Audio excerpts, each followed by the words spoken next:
नहीं चाहिए मोदी जी के अच्छे दिन। इंडिया के गठबंधन से डर गया है सत्ता पक्ष। ऑटो यूनियन का हो रहा है बराबर शोषण। परिवहन फोरम के राष्ट्रीय अध्यक्ष जुबेर खान बागी साहब का बयान। वाराणसी से कैमरामैन समीर अंसारी के साथ ब्यूरो चीफ मकबूल अहमद अंसारी की रिपोर्ट। अस्सलाम वालेकुम, मेरा नाम है मकबूल अहमद और आप देख रहे हैं सदाए न्यूज वाराणसी। इस समय हम वाराणसी के गुलगड्डा में है और काफी दिन से जो ऑटो यूनियन है और रिक्शा यूनियन जो है उनका कई जो सवाल है प्रशासन के द्वारा प्रताड़ित किया जा रहा है। और क्या क्या सवाल हैं, हमारे साथ इस समय जुबेर खान बागी साहब हैं।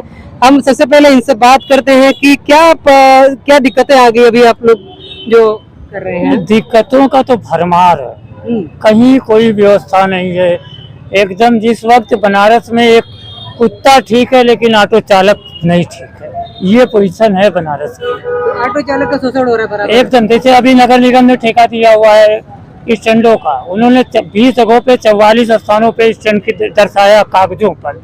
जमीन पे आप लोग भी घूमते होंगे, क्या कहीं स्टैंड दिखा आपको? नहीं। रसीद काटने का जो वहाँ नियम है, जो सिस्टम है उसका, उसमें ये है कि स्टैंड के अंदर रसीद काटेंगे, वहाँ पानी की व्यवस्था होनी चाहिए, पेशाब खाना होना चाहिए और बैरिकेटिंग होनी चाहिए। क्या कहीं ऐसी व्यवस्था है बनारस में? और ये खेल खुलेआम हो चल रहा है, ये खेल खुलेआम चल रहा है। खुलेआम चल रहा तो है। मतलब कहीं ना कहीं वादा है लेकिन कहते हैं वो व्यवस्था नहीं है, बस वही कागज पर है, जमीन पर जीरो। जमीन पर जीरो है। और एक मैसेज जो एक चीजें चल रही है गुमशुदा, क्या है इसे गुमशुदा? ये एक यूनियन था जो अपने आप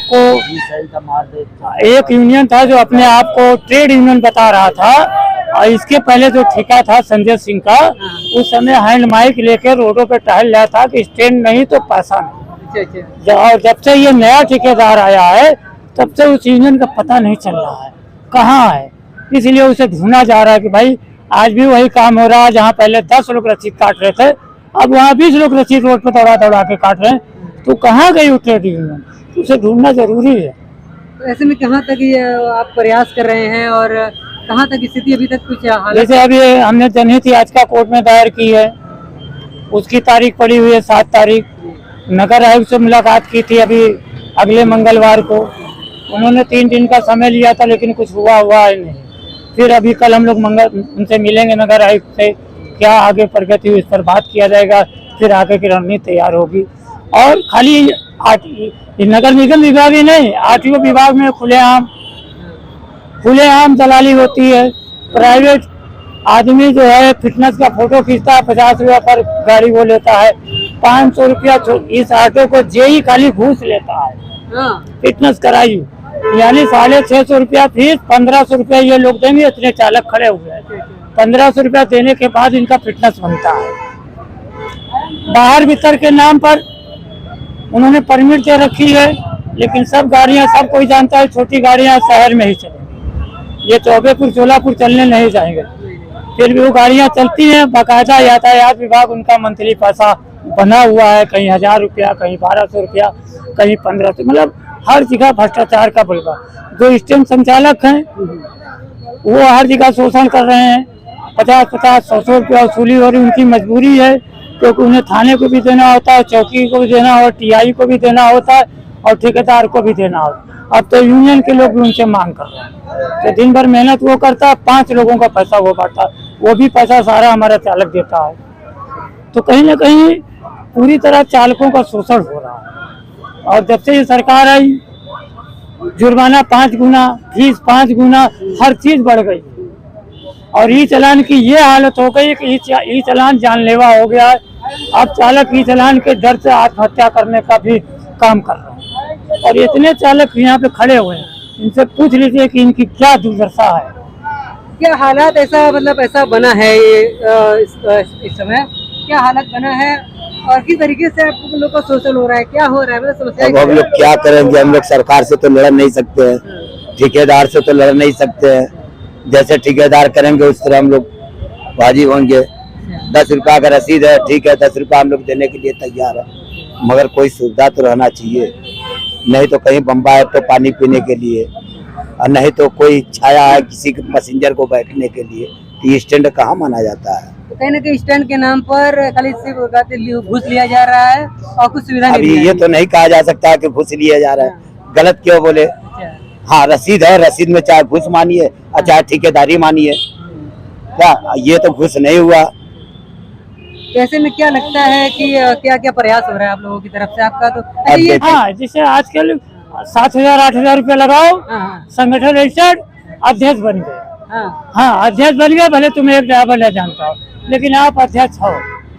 आप जाओगे अधिकारियों के यहाँ तो अपने चमचागिरी करने के लिए, अपनी पॉकेट को गर्म करने के लिए आप अध्यक्ष हो। और वरना हकीकत में पूछा जाए तो जैसे एक व्यवस्था नहीं है, एक कोई अधिकारी गाड़ी आ जाए देखिए भगा देते हैं, ये सब है बड़ी, कोई हम लोग को कोई व्यवस्था नहीं है। एक ग्राम प्रधान का भी चुनाव, सदस्य का भी चुनाव वहाँ क्षेत्र की जनता करती है, लेकिन ऑटो चालकों का चुनाव कोई नहीं करता है। 10,000 आप लगा के बना लीजिए, आपका हो गया यूनियन, आप अध्यक्ष हो गए। ये 10,000 रुपया लगाया संगठन, ऐसा हो गया। मतलब दर्जनों अध्यक्ष पड़े हुए हैं, दर्जनों अध्यक्ष बनारस में पड़े हुए हैं, और सब अपना जेबा खाली भर रहे हैं। चालकों का कोई सुध लेने वाला नहीं है। एकदम इनकी हालत बद से बदतर होती जा रही है। इनको रोड पे चलना है तो घर से निकलते ही इनको जेब में हाथ डालना पड़ेगा। आप तो सवारी बैठी कि नहीं बैठी, लेकिन ठेकेदार का आदमी रोड पर डंडा लेके खड़ा है, और जब तक आप उसको पैसा नहीं दोगे वो जाने नहीं देगा। आपकी चाबी निकाल लेगा, आपकी माँ बहन की गाली बकेगा, आप पे थप्पड़ भी चलाता है। और ये और प्रशासन भी पैसा खा रहा है ठेकेदार से, चौकी थाना सब पैसा खा रहे हैं। कोई किसी मतलब चालकों को सुनने वाला कोई है नहीं। देखा जाए तो पूरा सिस्टम ही कहते हैं मतलब एकदम खत्म है। जो उनका कहना है मोदी जी और योगी जी कहा कि सबका साथ सबका विकास, ये सब फालतू बातें जुमला है और कुछ है नहीं। अगर ऐसा होता तो खुलेआम बनारस जैसे शहर में, जहाँ प्रधानमंत्री का संसदीय क्षेत्र है, कैंट पे 25-25 लोग दौड़ा कर रसीद काटते हैं। जब चले जाइए आप, सुबह से लेकर शाम को 8 बजे रात तक। अभी ये चौराहा है ना, अभी तो नहीं है, आप सुबह आके देखिए, हर रोड पर एक आदमी आपको डंडा लिए और रसीद लिए मिल जाएगा, स्टैंड का पता नहीं चलेगा। ये है व्यवस्था बनारस में। प्रधानमंत्री के स्मार्ट सिटी में चालकों को बदमाश बना के रखा गया है। इन्हें स्मार्ट बनाने का कोई प्रयास नहीं। और जब तक बनारस में ऑटो चालक नहीं स्मार्ट होगा, तब तक बनारस स्मार्ट सिटी नहीं बन पाएगा। क्योंकि ऑटो बनारस शहर की यातायात की लाइफ लाइन है। ये गलियों का शहर है, यहाँ बड़ी गाड़ियाँ नहीं चल सकती, इसी को चलाना होगा, और ये यातायात की लाइफ लाइन है। जब तक इन्हें स्मार्ट नहीं बनाया जाएगा, तब तक बनारस स्मार्ट नहीं बनेगा। ऐसे में एक प्रश्न और जो है निकलता है कि जिस तरीके से शोषण हो रहा है, ये अलग अलग संगठन बना है, अलग अलग अध्यक्ष बने हैं, उसके बाद भी जो जिस तरीके से ऑटो यूनियन का शोषण हो रहा है, एक सवाल है कि जो इस समय लोकसभा का चुनाव करीब है, तो क्या लगता है, एनडीए या इंडिया, क्या लगता है? ये प्रश्न बनता है। बहुत बढ़िया सवाल आपने। ये जब से ये सरकार आई, बताया जुर्माना 5 गुना, फीस 5 गुना, ई चलान के नाम पर तो 33,000 35,000 रुपया गाड़ियों का चलान हो जा रहा है।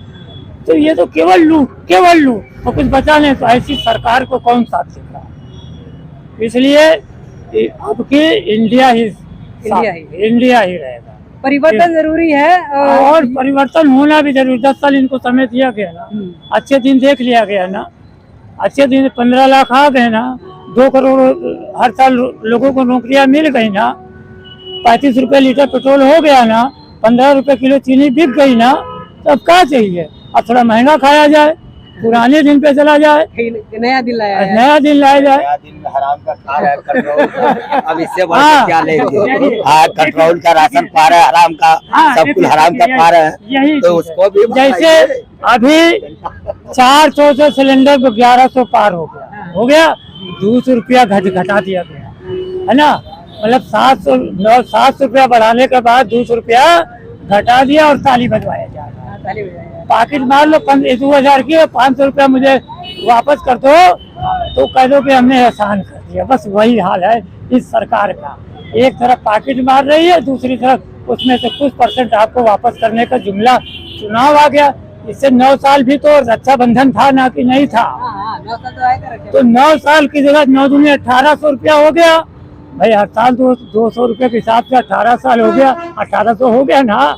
तो 1800 सब्सिडी दे दें बहनों को, हम मान जाएंगे कि रक्षाबंधन पे 200 रुपया बहनों को इन्होंने दिया। नहीं तो कहीं ना कहीं जो इंडिया जो है, कहीं ना कहीं जो इंडिया है इसी वजह से ये रेट घट रहा है।